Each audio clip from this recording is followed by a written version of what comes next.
Greetings, dear ones. I'm Kryon of Magnetic Service. And so the energy of the room is set.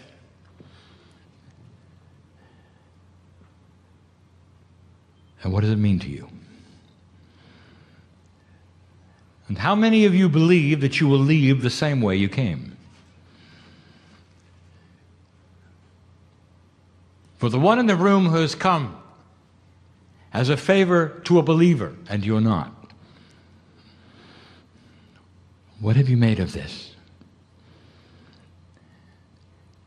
If you have lifted that shield of intellectualism that you have, and let in the possibility of truth that is bigger than you see, or bigger than you've been taught, where does that leave you? Have you allowed perhaps a seed to be planted, a possibility? A possibility that the planet is in the process of recalibrating itself, both physically, with the life in the oceans, with the consciousness and the actions of the humans around you. Or do you think all of it is a coincidence? That it does not affect you? And I will say to you yet again, dear one, that you may be a shaman and not even know it. You may have been brought here one time and you will never be brought again. This is the opening, the opportunity of possibilities. It's not something to join. It's something to ponder. Could it be that the love of God is the core of you? And that you have felt it several times in your life and didn't even know what it was? Could it be that you are one who does not wish to go to this place of belief because you've been there before and it hurt and something happened and everything in your cellular structure screams, don't do it again? All of those things are in the room. I know who is here. I know who listens to this message. We're going to answer some questions that have been asked, some in the room and some not, that will serve both you and those who will see and read and hear this particular communications, who you do not think are here now, but they are. Now this is confusing, and I've said it many times before. I know who's listening. I know who's reading. For there is no time on my side of the veil. There is only the potential, and the potential is therefore manifest in the now. It may take weeks to transcribe what you believe is happening on your clock right now, this moment. But after the transcription, and all of the editing and the publishing, it will therefore be in writing, and someone is reading it right now. And I see you there doing it. And that sounds so odd to those of you who sit in the room. There is a reader who needs to see these words that I'm about to say, and I know who this is. The potential is so great that I can say it's a reality. It's already been manifested. See, you're reading, aren't you? I know you. This is the world of a multidimensional reality that you do not share. Therefore, I am able to give some predictions, and have, not of empirical fact, but of potential. Because I know what you're thinking and what you might do.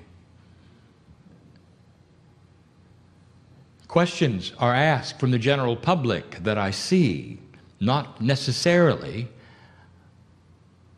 from light workers or old souls.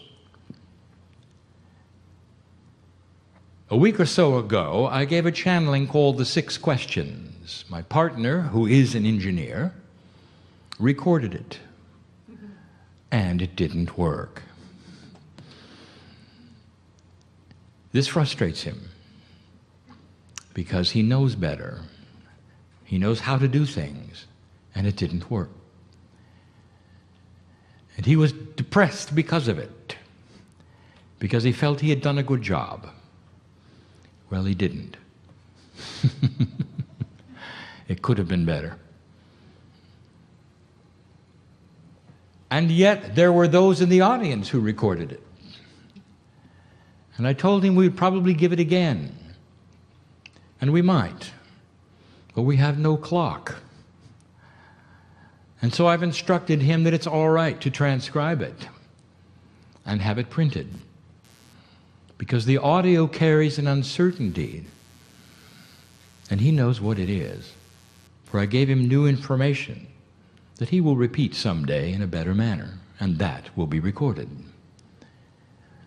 The physics of the recording machine is easy to stop.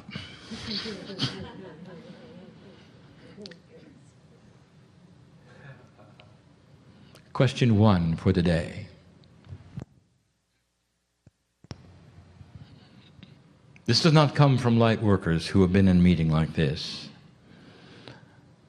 It's a general question from those who would walk into a meeting and see this and not understand any of the energies, and they say there's unhappiness on this planet. Unhappiness begats unhappiness. People are walking around frustrated. It doesn't look like an improving planet when there's so much suffering. You talk to those who have lost their homes in this country. You talk to those who have lost, perhaps, relatives in a tsunami, wringing their hands, asking what's wrong. Why are we so unhappy? How can this represent good news on the planet? And it's such a difficult answer to give, because it requires that you understand that there are now beginning to be different paradigms of reality. And the paradigm of reality that you've always known, which we will call the 3D paradigm, is so shallow, it will not, absolutely not, allow for the joy that a multidimensional reality will.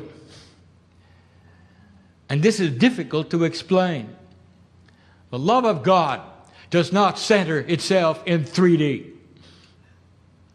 The love of God centers itself in a multidimensional space where the angels live. Every single master knows this. Every single human being who has seen an angel come to them knows that the energy spins through the wall. It is iridescent energy. There's no skin and wings in halo. And it's frightening to a three-dimensional human being to see a multidimensional form, and they fall on their knees. And whether it was Muhammad in the cave or Moses in the burning bush, these angelic properties are not in 3D. And neither is the divinity of you. You want happiness, human being, you better find the multidimensional God inside. The paradigm is shifting. My partner says it's quantum. It's not quantum. It's multidimensional. You've got to start moving from that paradigm which restricts everything you do to a reality of sameness and singularity, to one that opens the potentials of change for everything. Change in who you are, how you react to things, who you think you are, who you were born to be. All of it rewritable into a paradigm that is multidimensional and includes the love of God and the joy of the moment. What am I saying to you? I am saying that you're going to remain unhappy, dear one, whoever you are reading this and hearing this. There is no hope unless you decide to turn inward and find that which is divine, which is multidimensional, and start the process we've talked about. Otherwise, you simply wallow in the drama. And you might say, well, I've tried. Trying is not doing. And you know that. There is more to the puzzle than you have experienced if you are one who says this. You've got to experience this joy and throw away all of the things that you think irritate you.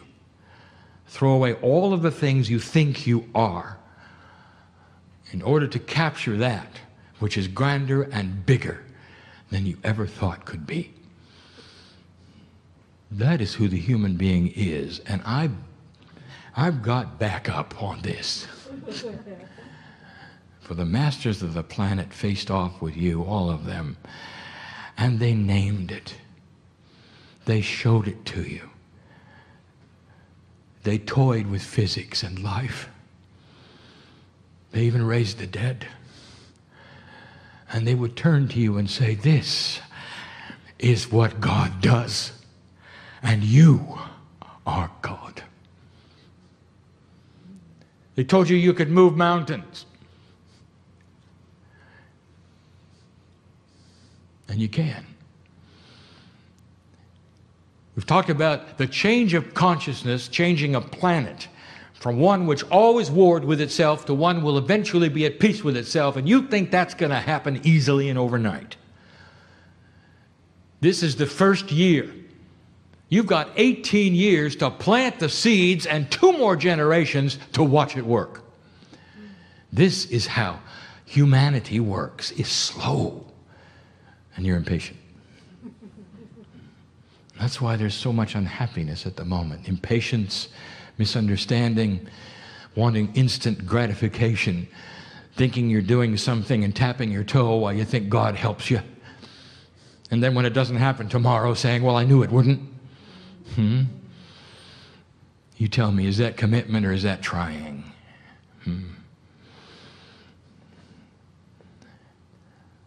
Is this too strong for you? To say that you are beautiful inside and it's about time you found it. It's about time you found it. And when you find it, you settle down. You don't get as angry. You don't get as depressed. You don't react. And then people around you see you in that state and they go, you know, you're different. You're not as angry. You don't react. What have you got? I want it. And that's how it begins. You shine a light and others see it. And they want theirs. Because it is beautiful, it is satisfying, and we tell you again, when you walked with the masters, any of them, how did you feel? Did they look at you and annihilate you? Did they say bad things to you? And the answer is no. They looked at you, they looked through you, they loved you, and you were speechless. Some of you were there. And you remember, all you want to do is be in their presence. It's almost like they got a field around them, and if you can be close to them, you'll get it too. This is the love of God in a human being that emanates divinity. You're planting the seeds of ascension. That was question number 1. Question number 2, what happens when you die? This is so complicated. But I'm going to divide it into 2 parts. Both are spiritual parts. The death of the human being, which all of you in the room, are you ready for this, have experienced. All of you. There is not one newbie here. I want you to go inside for a moment. Don't you feel it? You know how things work.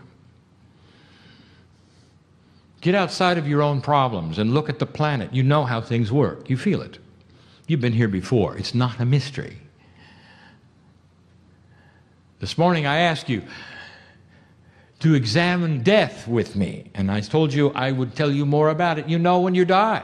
It's not the end. It's intuitive because you've gone through it.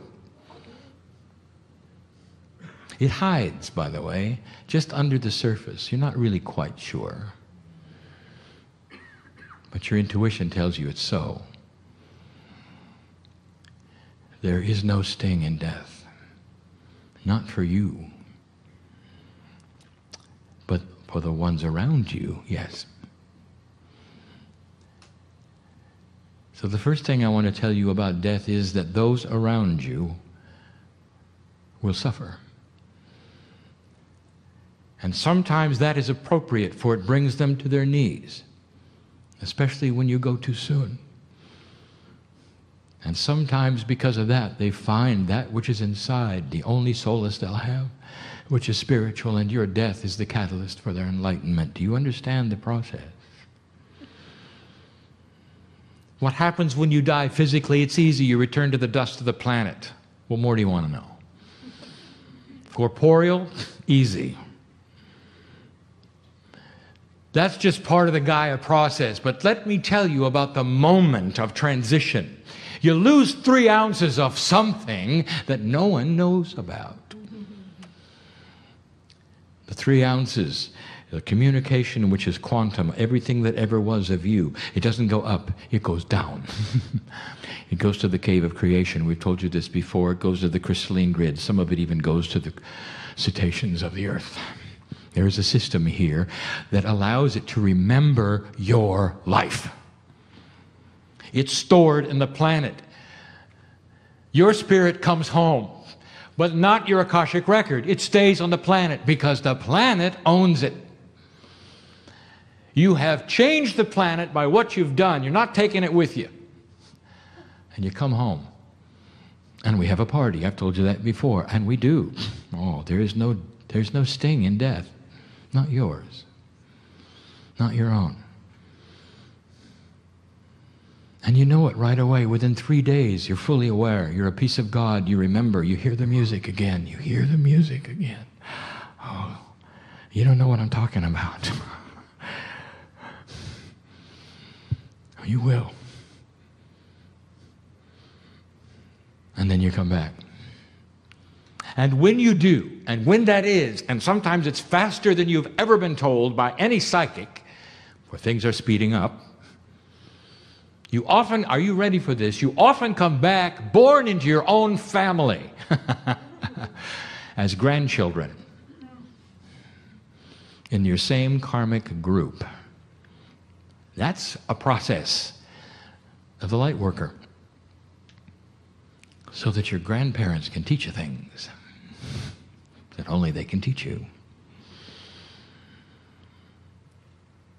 And when you take your first breath, you pick up something. You pick up all of the soul energy from the cave of creation and the crystalline grid that you stored there when you left.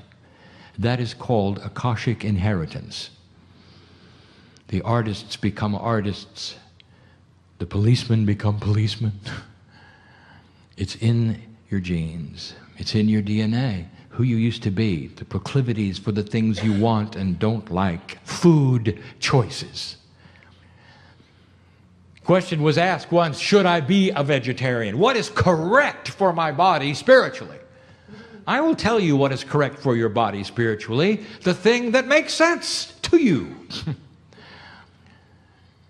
If you spent lifetimes in Tibet or India, you're probably craving different foods than that which is in the United States. And that's how it works, dear one. Your body reacts to what it remembers. And if that serves you by not eating meat, then that is what you should do for your health. Do not project it on your friends. For they have their own Akash. They have their own system that works for them. Human beings like to compartmentalize everything, and therefore what you find is good, you want everybody to do, or else. That's called mainstream religion. Do not criticize the ones who have found God and found joy in a system that works for them because they are tuned to it. Perhaps they were the very disciples of Christ. They're tuned to it.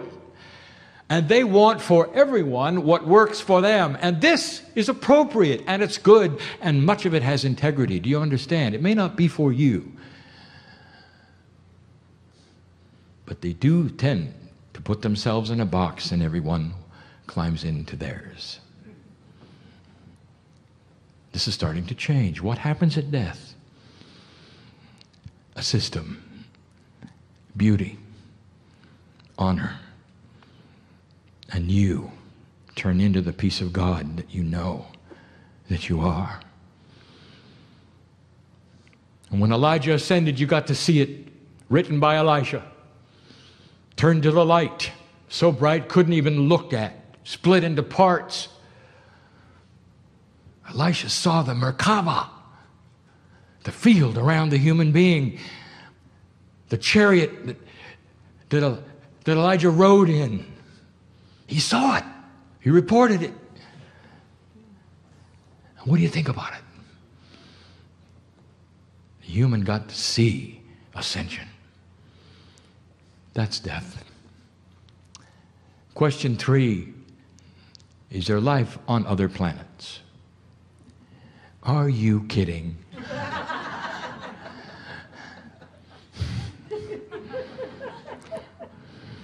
There's life everywhere.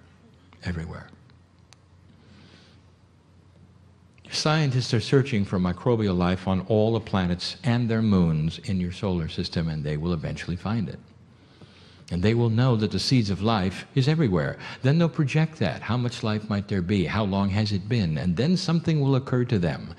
And I will call it the total illogicness, if you want to use that word, of their own human history.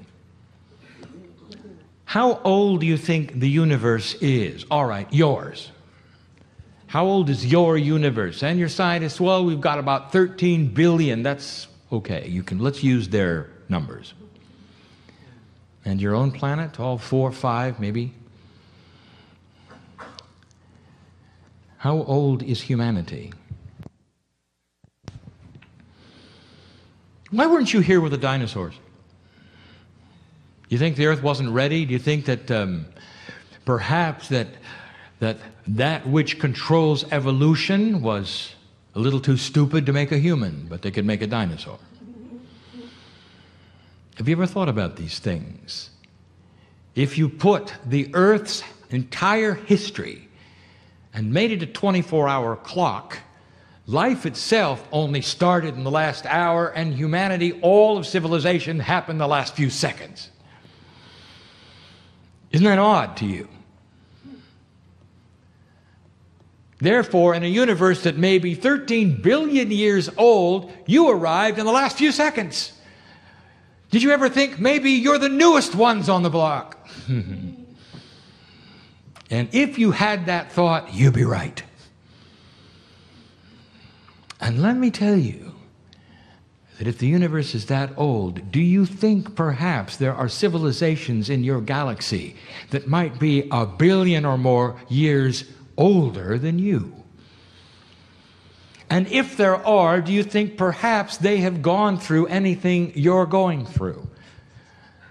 And if that is the case, do you think any of them have gone into a quantum ascension status? And I will tell you, there are dozens. I can give you some of their names, but I'm not going to, because you already know, and you've listed them. And the ones who directly seeded you are called Pleiadian. And the ones who seeded them may even be Arcturian. And the ones that seeded them, maybe even Orion. They're everywhere. And they're all here as well.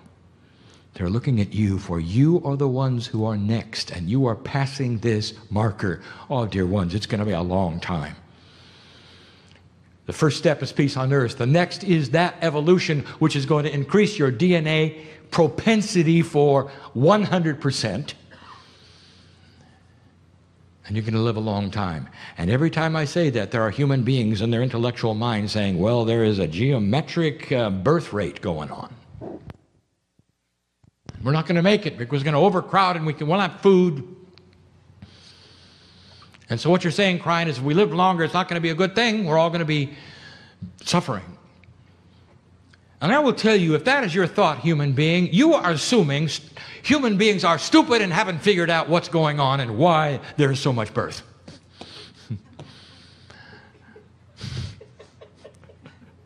And they can't control it because they haven't figured it out.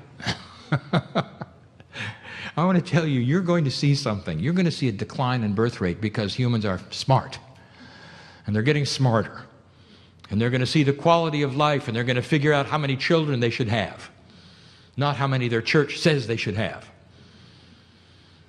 You're going to see it sooner than not. The beginning of wisdom on the planet in so many areas that no sociologist has ever given you credit for. It's going to surprise them all. And it's going to happen without a government program. It's going to happen because you decide you want it, and it's going to happen collectively. And there's a lot of things like this. Is there life on other planets? Way before you. In your galaxy. Your scientists are saying, it's going to be a long time before we get to the stars, you know. You have to get this little tin can and put air in it and then stay in it for several years, you know, before you're going to get to the next star. Meanwhile, a Pleiadian can do it in the blink of an eye. What do you think's going on there? And I will tell you, as long as you stay in 3D, you'll still be getting in little tin cans and suits, putting air in them and going to planets. As soon as you become quantum, you will simply wish yourself there, because you will be entangled with everything and can go with intent. And if you don't believe this, I will tell you, human being, you will. For what I give you is true. You will. For it will be a time that you, as a human being, right now, will be part of. It may be lifetimes and lifetimes from now, but the group that is before me is the group that is going to come back over and over and over. The difference is you're done coming back in an old energy. This is a new energy. When you come back, dear one, everything you know will be in your DNA and be on top. You're not going to have to go through what you did before. As soon as you decide to look around and open the door, everything you've learned this time around will be right there. I want to tell you, this is the attribute of what you would call the child of new consciousness, which you have labeled with a color, indigo. The child remembers who they are. They remember so much, they are conceptual. And you believe they have to be taught from scratch. Do you understand what is taking place? We told you this last time. We want you to examine. I'm going to review something with you. The animal on the prairie drops its calf, and within hours the calf is up running with the herd. Did you know that the calf instantly knows who its enemies are, what water to drink that doesn't smell right, what berries to eat that are poison? Where did that come from? That was inherited. And when you have a baby, nothing. Nothing. Doesn't know anything. 20 years of teaching. Aren't you tired of that? Did you ever think about why the animals have so much and you have so little? It's time for that to change. You're starting to see it even with the indigos. They come in knowing. That's why they're so impatient. You're trying to teach them things they already know instinctively. Just like the calf on the prairie. They come out knowing. Some of them try to teach you. That doesn't always go well. That was question 3. Question 4. What about all these conspiracies on the planet? All manner of things you've heard about now for decades. I'm not going to name them. I'm going to let you name them in your mind. What humans are doing to humans, what governments are doing to humans, the poison that's coming here and there, the mind training, the control, the governmental secret organizations, all of these things. Kryon, are they correct? So I'm going to give you a litmus test and ask you to decide. What are you seeing today that I told you about, over a decade ago when I said there'll come a day when everyone talks to everyone and there can be no secrets. You're starting to see the fact that there can be no secrets. They're being leaked openly all the time. So do you think that there can be someone with a group of people that would involve thousands of human beings all winking at each other, saying, be sure not to tell them about you know what, and have it last for decades? Even on their deathbeds, they're not telling anything. No secrets are coming out. The only thing you're hearing is other human beings telling you it's happening, giving you their testimonies of what they've seen and what they've heard. I want to tell you, it doesn't work that way, not today. People cannot keep a secret. When everyone talks to everyone, you cannot have these kinds of conspiracies. That's the litmus test. If it's real, you'll know it. And you're going to know it soon. And yes, there are some conspiracies, and you're going to know it, and you're going to know it soon. Because in this day of what you have in global communications, all together, personally, socially, media, no one can keep these kinds of secrets, especially if it takes a lot of people to pull them off. You see what I'm saying? So start getting smart. Don't believe everything you hear. And understand that these things, even though sometimes they may seem like they've been happening, because you got a lot of evidence, the true evidence is anyone coming forward?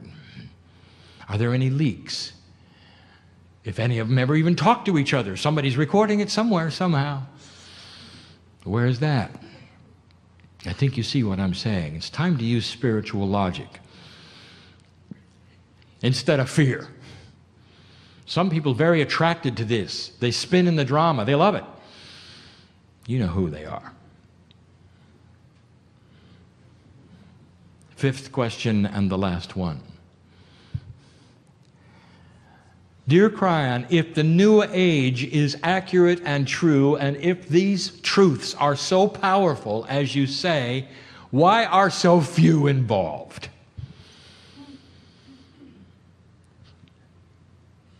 If it's a good thing, then a lot of people would see it. You know why? Because it goes against your reality. Let me take you back a few years in medicine. There was an idea put forward that on your hands, they're what I would call creepy crawlers. That came out of my partner's mind. And you couldn't see them. And they carried disease. And so it was put forward that you ought to sterilize everything you could to keep the creepy crawlers from getting into other people when you touch them, when you operate on them. And it was funny. And they laughed and they laughed. Imagine such an idea. The operative word is germs. And then they found them. And there are. You can't see them. And they're all over your body. They're in your hair. They're in your skin. And then they realized what sterilization could do and why some of the things were taking place. It was not intuitive. It actually was very difficult to show it, and then they believed.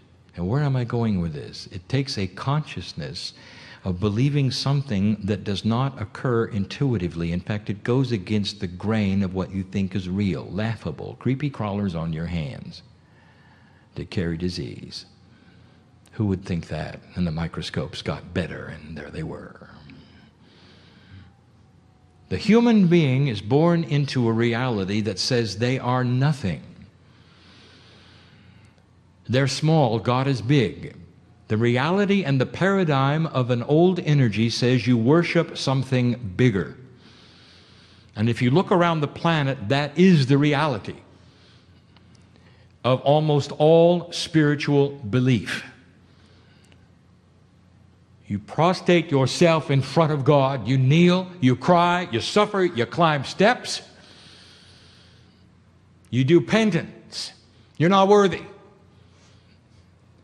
That is the energy of humanity. And you wonder why they're not attracted to something that says God is inside and you're beautiful and magnificent.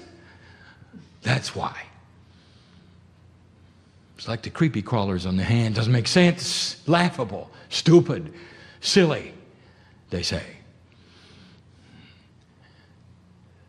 Those of you in the room who call yourselves light workers and are holding energy for this planet and know about the love of God in your life, you've been running against the grain for a long time.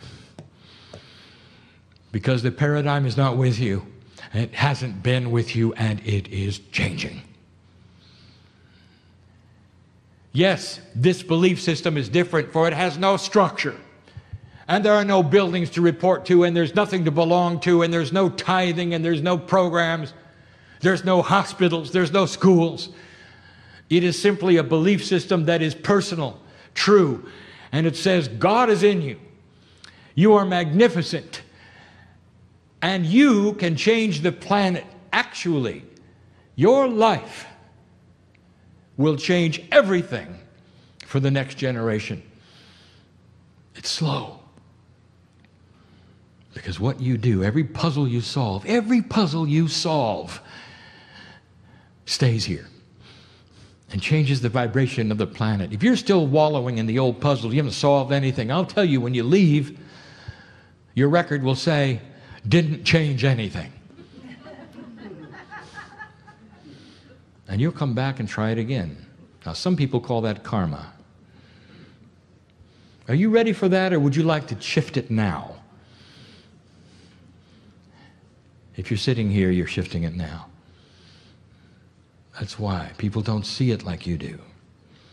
They don't see the beauty and the magnificence. They're blind to the idea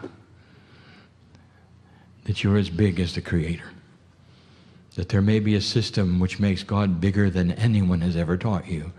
And that is why I am sitting here at your feet. That is why this entourage is in this room holding your hands, because we know what you've done. We know where this is going. The potentials are grand, and it's not going to happen overnight. And there may be some wars. And there may be sorrow coming. And yes, there could be additional tsunamis and all manner of things as part of the recalibration of a planet that is going through the pains of ascension. And it's what I told you 23 years ago and what I stick to this day. There come a time when my partner is gone, you can still hear these words, you can still read these words, and he'll be back doing it again. He knows where he's going, because I've told him. One step closer to a healed planet, one step closer to a peaceful planet. It's going to take 2 generations before you really notice it. But when you do, the planet will actually have Planetary Peace Day, where they will realize what they have done and celebrate a change of consciousness, and there'll even be a flag for it. It's the beginning. Oh, they all went through it. Is there life on other planets? They all went through it. The ones that didn't make it, didn't make it. The ones that did are the seeds in your DNA. Blessed is the human being who starts to understand and recognize the impossible. Things that don't make sense to you in an old paradigm as the beauty of the love of God. Now go and do something with this. Live differently because of it. You're the only ones who can. Old soul. And so it is.